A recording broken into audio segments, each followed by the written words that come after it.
Bonjour à tout le monde, je vous retrouve avec grand plaisir pour la pleine lune du 12 août 2022 qui aura lieu à 3h37 en temps local et à 1h37 en temps universel. Donc cette pleine lune, elle va se situer dans l'axe Lion-Verseau, hein, vous voyez, Verseau ici, Lion ici.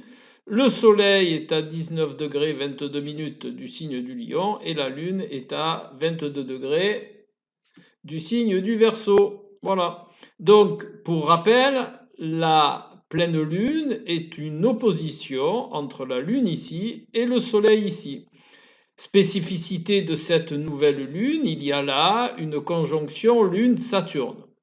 Saturne étant ici, conjonction à 3 degrés d'espace. Donc Lune et Saturne, elles ne font pas forcément bon ménage, hein. La Lune est plutôt l'astre, un luminaire qui est intuitif, émotionnel, sentimental, qui accorde une grande importance à l'ambiance dans laquelle elle évolue. Et Saturne, eh bien, est une planète plutôt restrictive, plutôt intériorisée. Donc ça, bien entendu, elle se retrouve sur le plan intériorisé, mais un intériorisé plus un autre intériorisé, ça fait deux intériorisés et ça fait beaucoup d'intériorisation. Voilà, donc il y aura un excès d'intériorisation. De plus, Saturne est une planète froide et sèche, donc froid et sec avec du mouillé, avec du mouillé humide, on va dire, ça fait pas pas bon ensemble. Maintenant, comme ce sont dans leurs attributs la Lune et Saturne ici, hein, je vous le rappelle qu'ils sont là, si c'est une opposition qui est mal vécue, eh bien tout cela va être opposé. Si c'est une opposition où c'est vécu en tant que complémentarité, eh bien la Lune, elle va un peu influencer sur la sécheresse de Saturne et Saturne va influencer sur le trop, on va dire, sur le trop émotionnel de la Lune. Voilà. Ceci se passe dans le signe du Verseau, signe collectif, un signe d'air. Donc nous avons là Terre, eau, air. Eh bien, c'est la recette de quelque chose qui va germer, qui va se mettre en place, qui va se structurer en tenant compte, bien entendu, des deux principes, le principe lunaire et le principe saturnien. Ce dont je vous parlais, hein, qui va être soit antagoniste, soit complémentaire. En face, nous avons donc le Soleil, puisque c'est une opposition Soleil-Lune, hein, la pleine Lune. Hein. Donc nous voyons ici le Soleil qui est dans son signe, donc un Soleil qui est puissant. Et en opposition, donc Soleil, Lune, Saturne, eh bien la nature de ces trois principes-là n'est pas ce que l'on peut dire du meilleur aloi. Donc le Soleil, lui, va chercher à s'imposer individuellement. La Lune et Saturne va donner un côté intériorisé. Et cette individualité, elle va se heurter au signe du Verseau, là où se passe cette conjonction Lune-Saturne, signe collectif. Donc nous avons d'un côté l'individualisme et nous avons de l'autre côté plutôt une nature collective, hein, plutôt un intérêt pour le collectif et nous avons ici plutôt un intérêt pour l'individualisme. Eh bien, comme vous en doutez, ça va pas être de tout repos. Voilà. Donc, il va y avoir un antagonisme pendant cette pleine lune entre vraiment un ressenti, un émotionnel, une envie d'agir, une envie d'agir aussi au niveau structurel, hein, avec ces deux planètes, et plus ce désir d'agir, il va être plutôt dans le sens du collectif, alors que le Soleil, lui, il va pousser dans le sens de l'individualité. Donc vous serez pris entre vos désirs pour le collectif, pour le milieu amical aussi, hein, ça fait partie du collectif, et votre désir d'évoluer individuellement et de prendre à votre compte quelque part les ambiances collectives pour votre bien-être personnel, pour votre perception individuelle de ce que peut vous apporter le collectif. Mais ce n'est pas tout. S'il n'y avait que ça, jusque-là, ça serait assez simple. Mais c'est cette conjonction Lune-Saturne et le Soleil sont en carré avec Mars et Uranus, avec la conjonction Mars-Uranus ici présente. Conjonction séparante puisque Mars ici s'en va de cette conjonction. Donc, elle est un petit peu moins puissante que si Mars était ici et qu'il allait vers Uranus. Mais cette conjonction séparante, en attendant, elle est toujours valable. Et pour ceux qui me suivent, je vous parle depuis quelque temps de cette conjonction Mars-Uranus qui a un tempérament un petit peu explosif. Voilà. Donc, si on regarde bien tout cela, je vais vous détailler les choses. Vous voyez ici la conjonction Lune-Saturne, elle est en carré avec Mars-Uranus. Et si on fait pareil avec le Soleil, regardez bien l'écran, eh bien nous avons ici aussi un carré du Soleil à Mars-Uranus. Donc il y a, on va dire, pour faire simple, hein, je ne vais pas vous donner trop de références astrologiques, nous avons ici un triangle, d'accord, voilà, et ce triangle, la pointe, elle se trouve ici avec Mars-Uranus. C'est ce que donc Mars et Uranus sont l'apex, c'est le nom qu'on donne en astrologie pour la planète qui est à la pointe du triangle. Voilà. Donc Mars et Uranus sont en apex. Cet apex va faire que cette opposition solilunaire, elle va engendrer quelques remous dont une grande partie des gens vont se rappeler. De plus, ce remous, eh bien, il se passe dans le signe du Taureau, ici, vous voyez.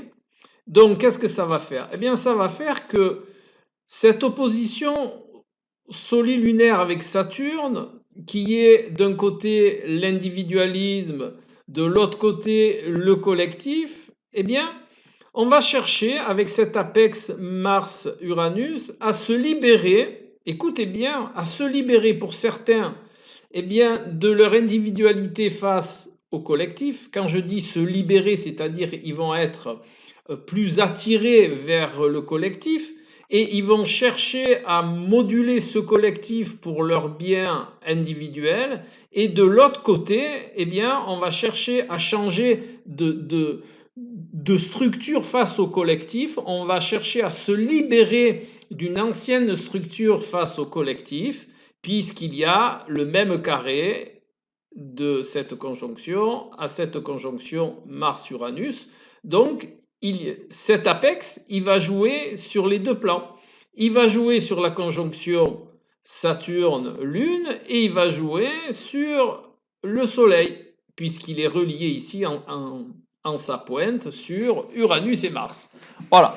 Donc, pour ceux qui ne connaissent pas l'astro, c'est peut-être un petit peu, voilà, c'est fourni, comme on dit gentiment. Mais en réalité, c'est très simple.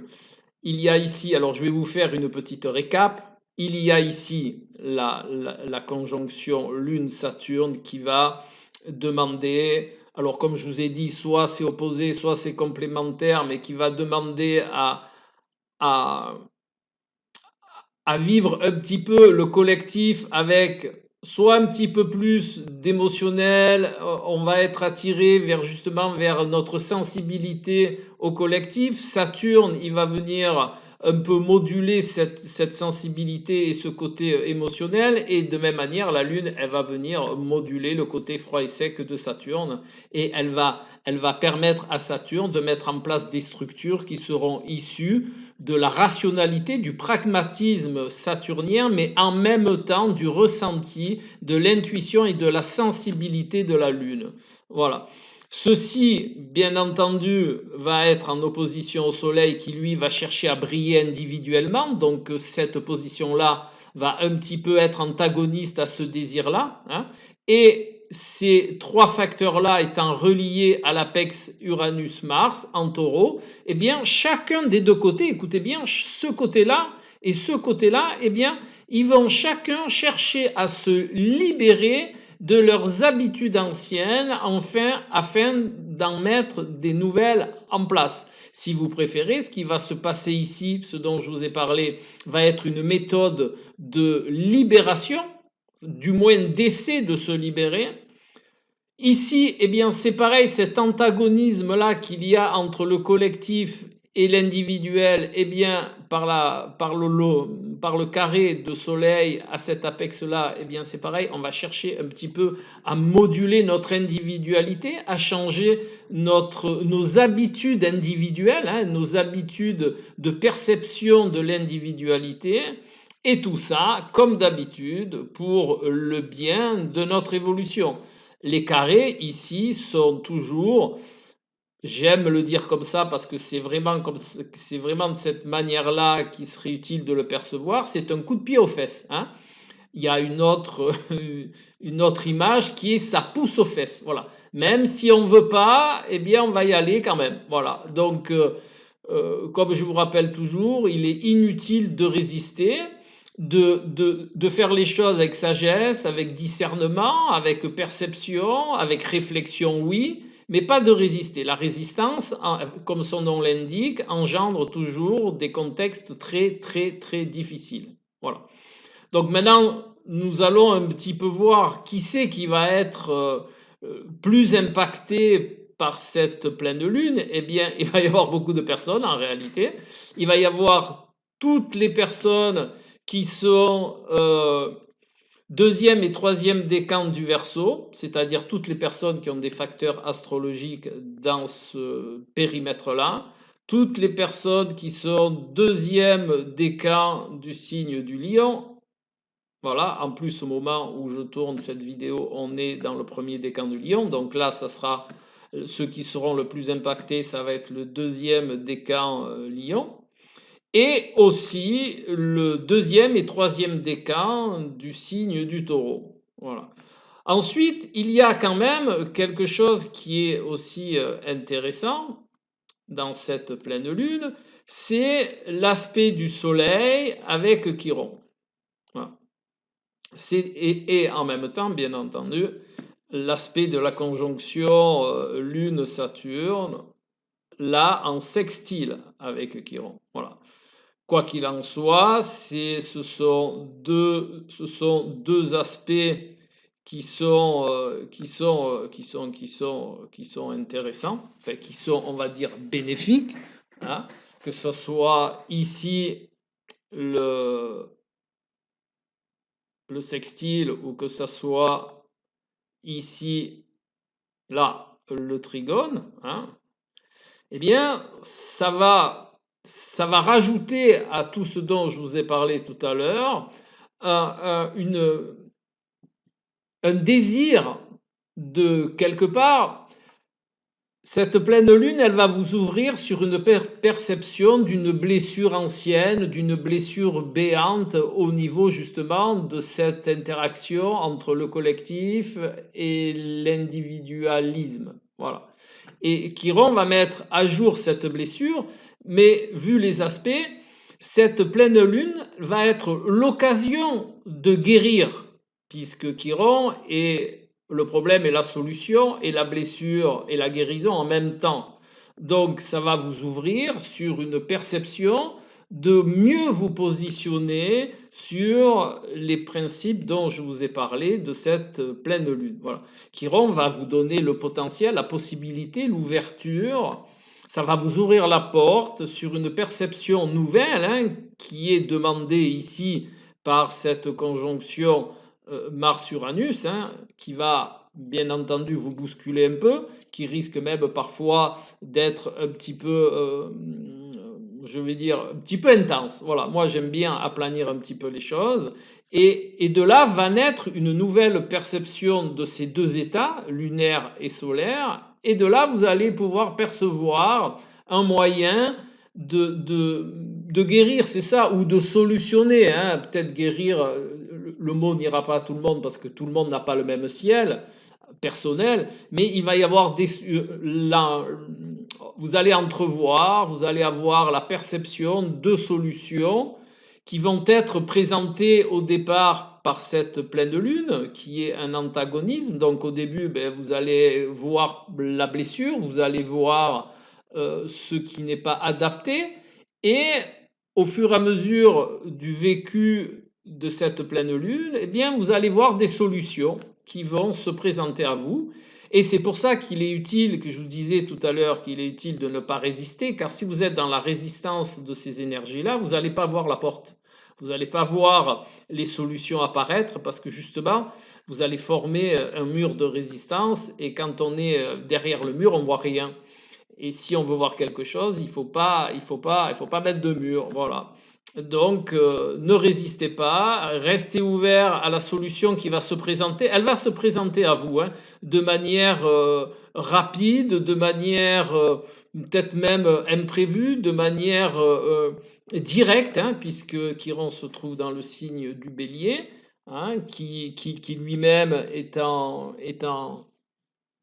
conjonction avec Jupiter ici, voilà. Donc je ne vous détaille pas toute la carte, hein, mais ces solutions, elles vont vous apparaître de manière rapide, hein. Elles vont apparaître peut-être même sous forme d'enseignement ou sous forme, tiens, voilà, bon là, il m'est venu un livre sous la main et c'est justement ce dont j'ai besoin, ou j'ai entendu quelque chose, c'est justement ce dont j'ai besoin dans le contexte que je traverse. Voilà, voilà un petit peu comment va s'organiser cette pleine lune.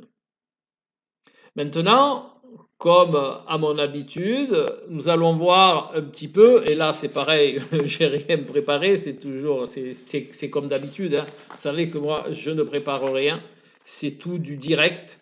Voilà, et nous allons voir la carte qui est associée à cette pleine lune, la carte du tarot de Marseille qui est associée à cette pleine lune. Donc si on fait la réduction théosophique de la date de la pleine lune, eh bien elle se passe donc le 12 août 2022, d'accord? Eh bien on va faire la réduction théosophique, ce qui fait 8 et 3, 11, 12, 13, 14, 15, 16, 17.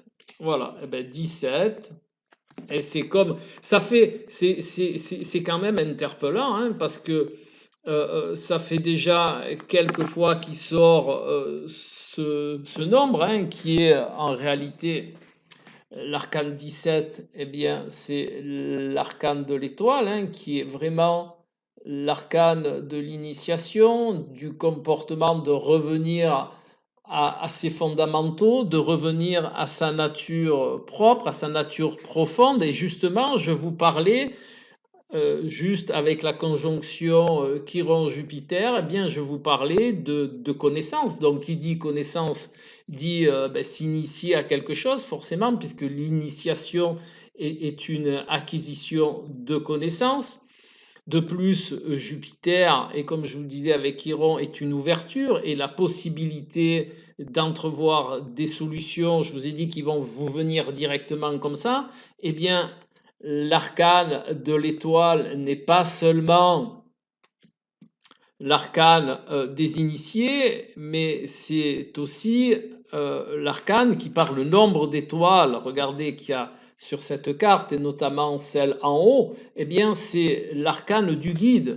Donc cet arcane est bien en relation avec cette pleine lune qui, quelque part, vous allez voir apparaître un guide. Alors ce guide, il peut être sous différentes formes, hein. Ça peut être la rencontre avec un ouvrage, mais ça peut être aussi la rencontre avec une initiation, ça peut être au cours d'une soirée, une discussion qui va vous interpeller, ça peut être aussi, eh bien, pourquoi pas, un tirage de cartes que vous allez vous faire, ou vous allez rencontrer un symbole qui va vous interpeller. Moi, à mon sens, c'est toujours très symbolique, ces perceptions-là. Donc, soyez vigilants aux symboles que vous allez rencontrer dans cette période-là, qui va pouvoir vous amener, vous le savez très bien que le symbole est le langage de l'inconscient, et en même temps qui est